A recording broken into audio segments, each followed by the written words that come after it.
बिट्टी कहाँ है? अरे अम्मा, वो तो हम तुम्हें बताए रहे ना कि हम बालाजी जाते ही तो बिट्टी औबे करी है। अकेले तू थोड़ो राबू बिना बिट्टी के। एक बात बता दे, हम तोहरी तरह ना आए कि तनी तनी बात नहीं है रेम चुगली खाई। हम अपने बिटिया से तनी तनी बात नहीं बताई। अच्छा रुको। हेलो बिट्टी। हाँ भौजी नमस्ते। खुश रहा बिट्टी। अरे वो हम का कहत रहे ना कि कल हमसे एक ठो गिलास टूट गया रहा है। हाँ हमें पता है गिलास ना वो कांचे का गिलास रहा, बहुत महंगा रहा, जोन टूट गया रहा। अम्मा बतावत रही।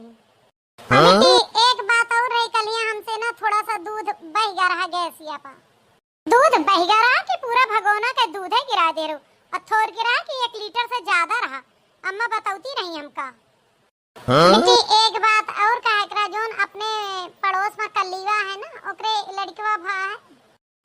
अरे भौजी का फालतू बकवास करत हूँ।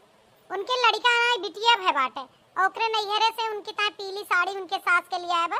वो होपा रिसियानी वहां फेंक के मारी है। बिटिया का एक कैठी फिरौक आए बा। हमें सब जानकारी है, अम्मा हमें पल पल के खबर दी थी। चली है बतावे कि हम चुंगली नहीं खाई बिटिया से। हगनी मुतनी तक के खबर पहुंचाए रहा थी और कहा थी हम बिटिया से कुछ कहित ना।